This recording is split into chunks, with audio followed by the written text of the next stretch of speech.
kada bisa berduduk, kada didudukakan, kada bisa berdiri, kada didiriakan, sakit, jasmani sakit. Tapi orang ini 10.000 sehari zikirnya, sekian juz baca Qur'annya. Nah ini orang rohani sihat, tapi jasmaninya sakit. Berapa banyak manusia yang sihat jasmaniyah, rohaniyah sakit. Berapa banyak manusia yang sakit jasmaninya tetapi sihat rohnya. Nah, para muhibbin rahimakumullah,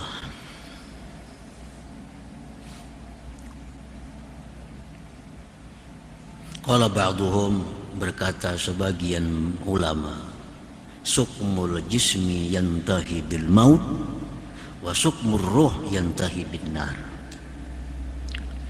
Sakit jasmani ujung-ujungnya mati. Sakit jasmani berkesudahan dengan mati.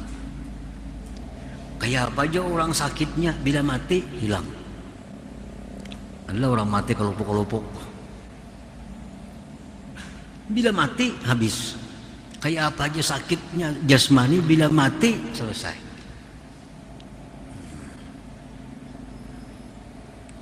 Wa sukmur ruh yantahi bin nar. Tetapi kalau sakitnya itu rohani, itu ujung-ujungnya kena masuk neraka. Ujung-ujungnya ke neraka. Kalau orang yang sakit rohani, nah ini kayaknya ujungnya masuk neraka dan berkepanjangan waktu yang lama.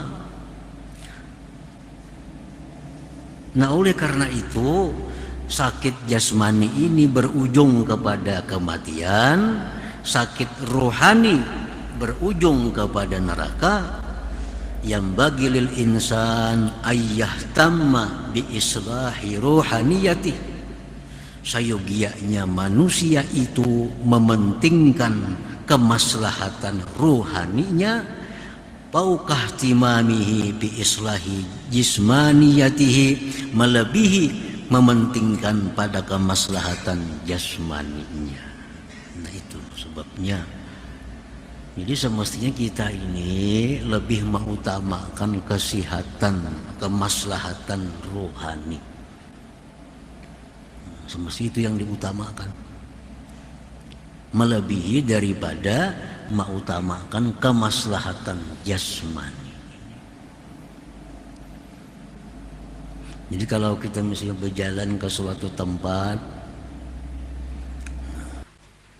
yang kita periksa tempat itu, kawak ada sembahyang di situ, kawak ada berwudu situ.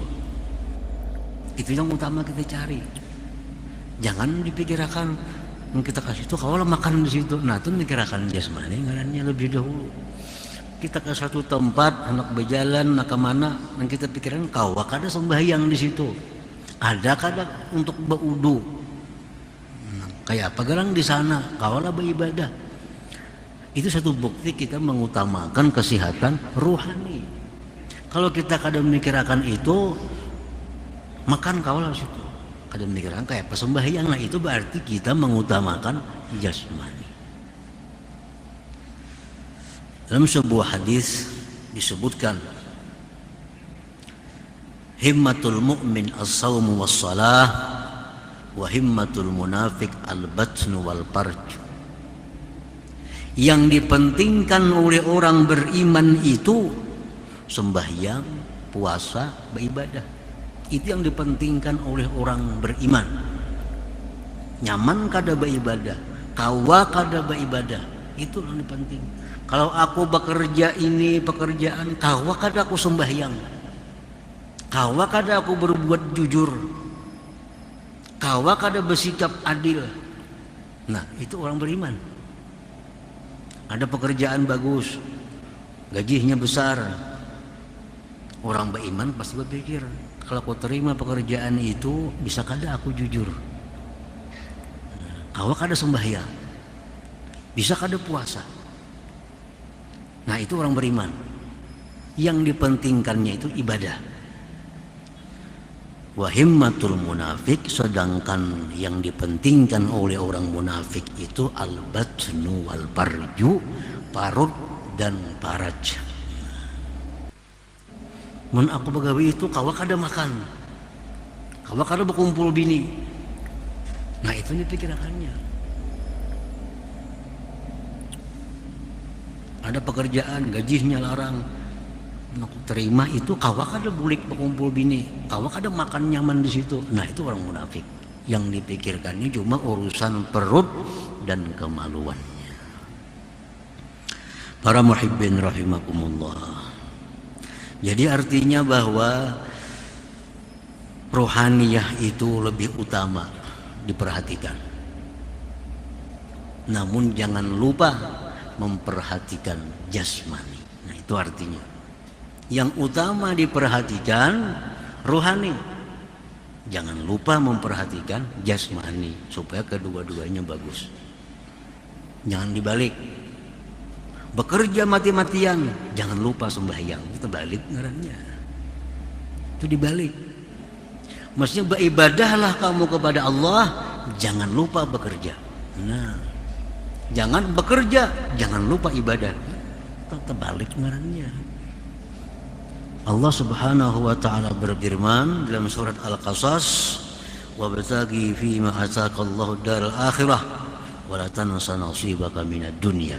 Tafsir ayat ini adalah beribadahlah kamu kepada Allah, beribadah kepada Allah. Jangan lupakan dunia. Nah, jangan lupakan dunia. Karena dunia tempat hidup kita, tempat bercucuk tanam kita untuk akhirat. Nah, itu yang bujur. Pentingkan urusan rohani kita supaya sehat, supaya kenyang, supaya bagus. Tapi jangan lupa memikirkan jasmani kita. Nah, itu yang tepat sudah. Jangan dibalik-balik. Berita balik kebalik juga. Kebiasaan kita selama ini ya kayak itu. Kenapa pikirkan dulu? Jangan lupa sembahyang lah. Jangan diingat baca yasin. Nah, musinya sembahyang, baca yasin, berselawat, berzikir. Jangan diingat makan. Nah, itu yang jujur. Jangan diingat makan. Jangan diingat minum, jangan diingat guring. Nah itu orang-orang yang mementingkan rohaninya. Sakit rohani berujung neraka, sakit jasmani berujung mati. Tinggal kita milih. Tapi yang dituntut tentu kedua-duanya. Jasmani kita bagus, tapi rohani lebih bagus daripada jasmani. Para muhibbin rahimakumullah. Para ulama mengatakan bahwa tanda-tanda sihatnya rohani seseorang. Apakah rohani kita ini sihat atau kada? Nah, kalau jasmani kita sihat atau kada tuh kita kalau tahu di pelajaran-pelajaran kesehatan atau bertakun lawan dokter, lawan mantri. Periksa darah, kada normal, periksa ini. Nah, itu kalau diperiksa. Nah, mengetahui rohani kita apa sihat atau kada, ujar para ulama mengatakan ada 4 tandanya. Nah, mendeteksi nih rohani ini apakah parah atau kada. Jangan-jangan banget rohani kita nih. 1, khiffatut ta'at, rajin berbuat taat. Rajin berbuat taat. Kayak orang sihat jasmani. Orang tuh sihat jasmani, rajin mana makan apa aja dimakannya.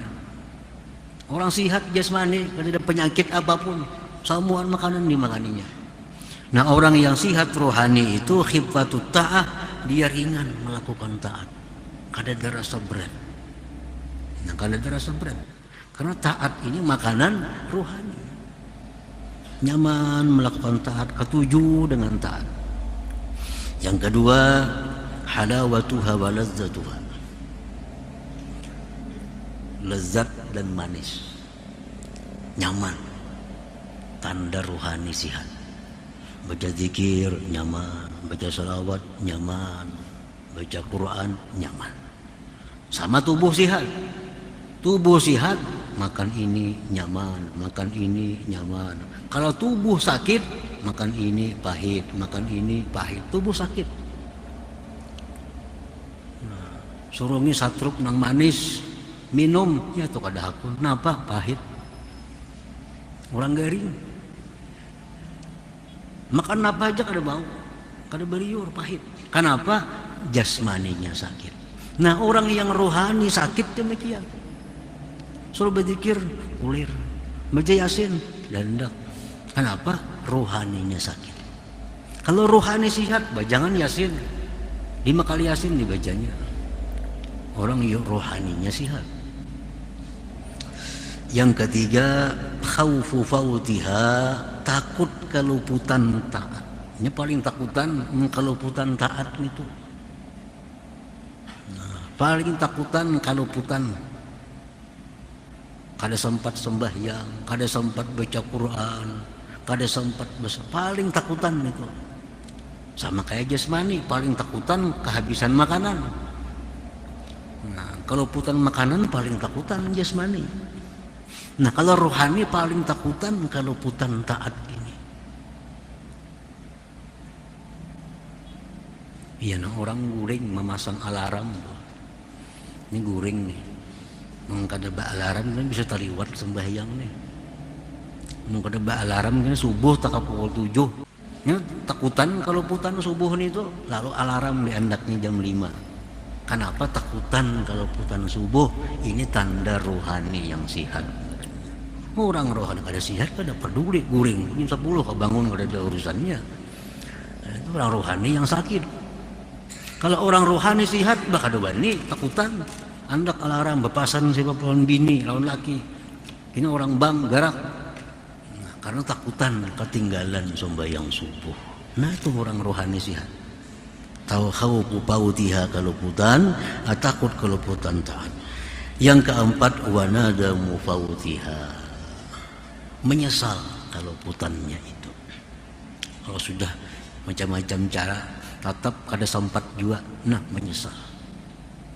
Orang-orang sahabat-sahabat Nabi, para tabi'in banyak mengisahkan riwayat-riwayat bahwa sahabat Nabi dahulu tuh kada bamik sembahyang berjamaah itu. Pokoknya azan, seapa ada suara azan itu nyaringnya, kada bamik itu. Jadi sahabat-sahabat yang jauh rumah tuh kadang-kadang kada mendengar orang azan. Nah, sampai ke masjid sudah tuntung berjamaah. Nah, menyesal keluputan sembahyang berjamaah, menyesal. Dan macam-macam mereka menebus sesalnya itu. Ada dengan sembahyang asar 27 kali diulang. Karena berjamaah itu kan melebihi 27 kali sembahyang, diulang asar 27 kali. Daripada saking menyesalnya itu. Nah, itu tanda orang-orang yang rohaninya sehat. Nah, para muhibbin rahimakumullah. Jadi artinya bahwa kesehatan jasmani itu diperlukan, dan yang lebih perlu lagi, lebih penting lagi adalah kesehatan rohani kita. Karena dengan sehatnya rohani itulah kita akan dapat keberuntungan yang abadi, yaitu surganya Allah Subhanahu wa ta'ala.